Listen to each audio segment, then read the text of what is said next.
Once upon a midnight dreary, while I pondered weak and weary over many a quaint and curious volume of forgotten lore, while I nodded nearly napping, suddenly there came a tapping as of someone gently rapping at my chamber door.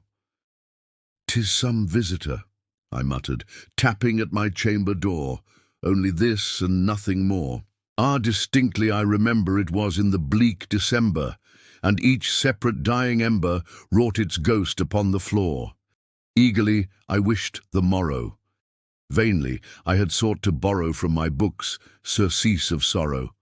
Sorrow for the lost Lenore, for the rare and radiant maiden whom the angels name Lenore, nameless here forevermore. And the silken, sad, uncertain rustling of each purple curtain thrilled me, filled me with fantastic terrors never felt before, so that now, to still the beating of my heart, I stood repeating, "'Tis some visitor entreating entrance at my chamber door, some late visitor entreating entrance at my chamber door. This it is and nothing more." Presently my soul grew stronger, hesitating then no longer. "Sir," said I, "or madam, truly your forgiveness I implore. But the fact is I was napping, and so gently you came rapping, and so faintly you came tapping at my chamber door, that I scarce was sure I heard you." Here I opened wide the door. Darkness there and nothing more. Deep into that darkness, peering long, I stood there, wondering, fearing, doubting, dreaming dreams no mortal ever dared to dream before. But the silence was unbroken, and the stillness gave no token, and the only word there spoken was the whispered word, "Lenore." This I whispered, and an echo murmured back the word, "Lenore." Merely this, and nothing more. Back into the chamber turning, all my soul within me burning, soon again I heard a tapping somewhat louder than before. "Surely," said I, "surely that is something at my window lattice. Let me see then what thereat is, and this mystery explore. Let my heart be still a moment, and this mystery explore. 'Tis the wind and nothing more." Open here I flung the shutter, when, with many a flirt and flutter, in there stepped a stately raven of the saintly days of yore. Not the least obeisance made he, not a minute stopped or stayed he, but with mien of lord or lady, perched above my chamber door, perched upon a bust of Pallas just above my chamber door, perched and sat, and nothing more. Then this ebony bird, beguiling my sad fancy into smiling, by the grave and stern decorum of the countenance it wore. "Though thy crest be shorn and shaven, thou," I said, "art sure no craven, ghastly grim and ancient raven wandering from the nightly shore. Tell me what thy lordly name is on the nitrous Plutonian shore." Quoth the raven, "Nevermore." Much I marvelled this ungainly fowl to hear discourse so plainly, though its answer little meaning, little relevancy bore, for we cannot help agreeing that no living human being ever yet was blessed with seeing bird above his chamber door, bird or beast upon the sculptured bust above his chamber door, with such name as Nevermore. But the raven, sitting lonely on the placid bust, spoke only that one word, as if his soul in that one word he did outpour. Nothing farther then he uttered, not a feather then he fluttered, till I scarcely more than muttered, "Other friends have flown before, on the morrow he will leave me, as my hopes have flown before."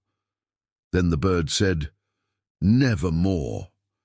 Startled at the stillness broken by reply so aptly spoken, "Doubtless," said I, "what it utters is its only stock and store, caught from some unhappy master, whom unmerciful disaster followed fast, and followed faster, till his songs one burden bore, till the dirges of his hope that melancholy burden bore of never, nevermore."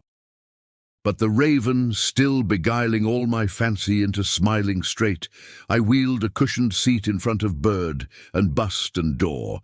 Then upon the velvet sinking, I betook myself to linking fancy, and to fancy thinking what this ominous bird of yore, what this grim, ungainly, ghastly, gaunt, and ominous bird of yore meant in croaking "Nevermore."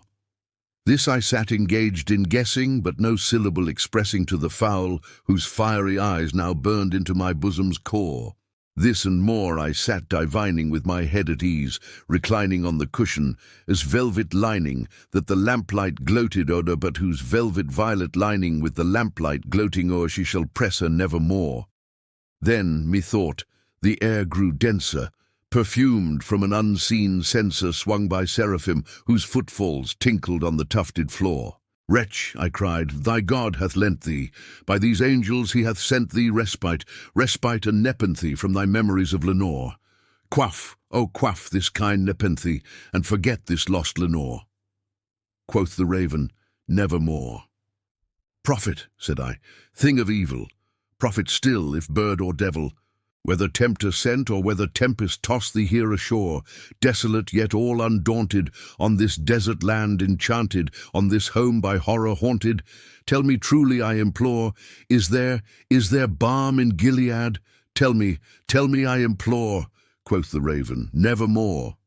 Prophet, said I, thing of evil, prophet still, if bird or devil, by that heaven that bends above us, by that God we both adore, tell this soul with sorrow laden if within the distant Aden it shall clasp a sainted maiden whom the angels name Lenore, clasp a rare and radiant maiden whom the angels name Lenore. Quoth the raven, nevermore. Be that word our sign of parting, bird or fiend, I shrieked upstarting, get thee back into the tempest and the night's Plutonian shore. Leave no black plume as a token of that lie thy soul hath spoken. Leave my loneliness unbroken. Quit the bust above my door. Take thy beak from out my heart, and take thy form from off my door. Quoth the raven, nevermore. And the raven, never flitting, still is sitting on the pallid bust of Pallas, just above my chamber door. And his eyes have all the seeming of a demon's that is dreaming, and the lamplight o'er him streaming throws his shadow on the floor. And my soul from out that shadow that lies floating on the floor shall be lifted nevermore. Thank you for joining me on this journey into the heart of Edgar Allan Poe's masterpiece. If you enjoyed this reading, please consider liking the video and subscribing to the channel for more classic literature brought to life. I look forward to seeing you in the next one.